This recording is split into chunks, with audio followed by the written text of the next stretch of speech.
हाय सो ये हेमेटोलॉजी का क्वेश्चन है। Among the following which is the most commonly inherited breeding disorder. ठीक है, इनमें से कौन सा सबसे कॉमनली इनहेरिटेड होने वाला डिसऑर्डर है। ठीक है, ऑप्शंस है haemolytic anaemia, haemophilia A, haemophilia B और वॉन विलब्रैंड डिजीज। ठीक है, चार ऑप्शंस है, वन बाय वन हम इनको देख लेते हैं कि हमारे ऑप्शंस क्या क्या हैं। देखो, हीमोलाइटिक एनीमिया। ठीक है, हीमोलाइटिक एनीमिया का एक टाइप क्या होता है, आपका इनहेरिटेड होता है। ठीक है, इनहेरिटेड हीमोलाइटिक एनीमिया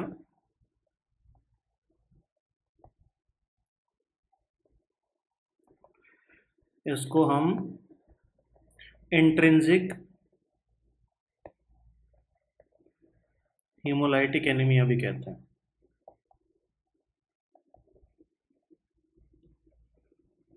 ठीक है बेटा, इंट्रिंसिक हीमोलाइटिक एनीमिया जो होता है उसका कॉज क्या होता है बेसिकली, या मदर से या फादर से ये इनहेरिटेड होता है, दोनों से भी हो सकता है। होता क्या है बेसिकली, जो सेल्स, जो जीन्स आपके आरबीसी के प्रोडक्शन को रेगुलेट करते हैं उनका फंक्शन होता है वो डिस्टर्ब हो जाता है बेटा। ठीक है, और इसके अंदर क्या देखने के लिए मिलता है, decreased life span of RBC.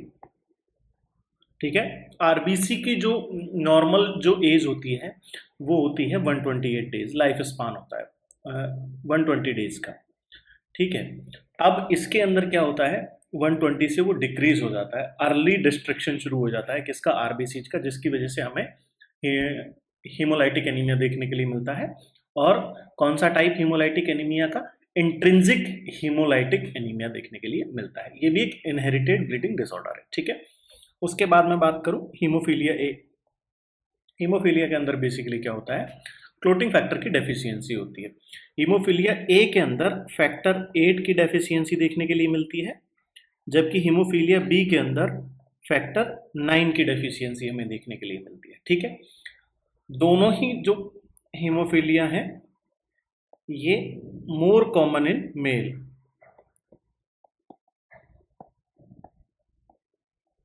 Mails than females.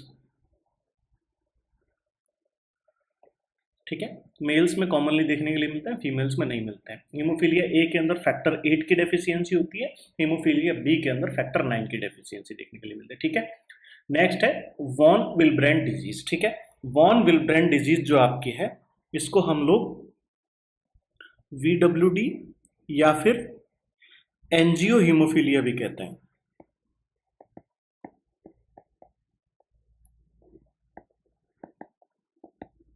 ठीक है, वॉन विलब्रेंड डिजीज को हम क्या कहते हैं, VWD और एंजियो हीमोफीलिया कहते हैं। अब इसके अंदर बेसिकली क्या होता है, वॉन विलब्रेंड फैक्टर,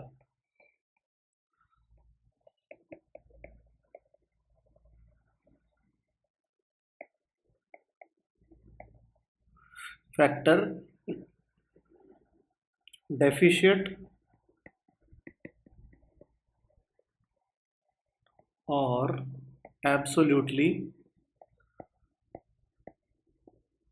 एब्सेंट।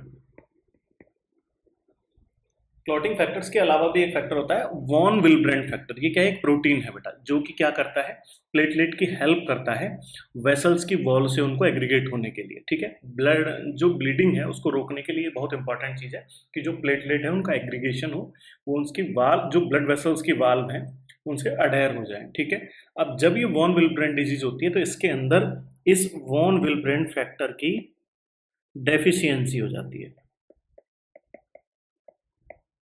या तो ये कम हो जाएगा या एब्सोल्युटली एब्सेंट हो जाएगा, बिल्कुल ही नहीं होगा।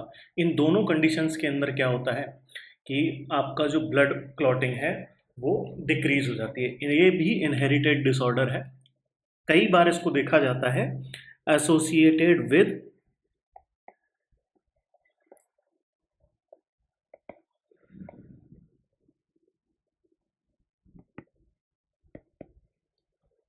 हीमोफीलिया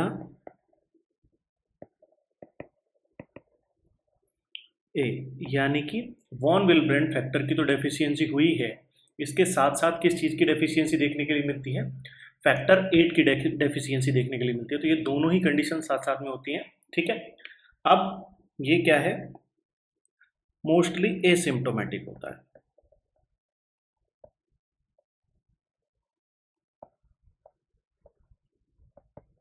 ठीक है, बहुत सारे पेशेंट्स के अंदर इसका कोई सिम्टम तक अपीयर नहीं होता है। दूसरा, अगर सिम्टम होगा भी तो भी बहुत माइल्ड होगा।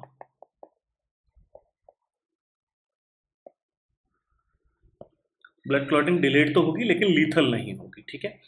अब अगर मैं चार ऑप्शंस में से बात करूं कि सबसे कॉमनली देखा जाने वाला जो डिजीज है वो ब्लड क्लॉटिंग का कौन सा इनहेरिटेड डिजीज है, तो बेटा वॉन विलब्रेन डिजीज क्या है? सबसे कॉमनली इनहेरिटेड होने वाला ब्लीडिंग डिसऑर्डर है इन चारों के चारों डिजीज के अंदर, ठीक है।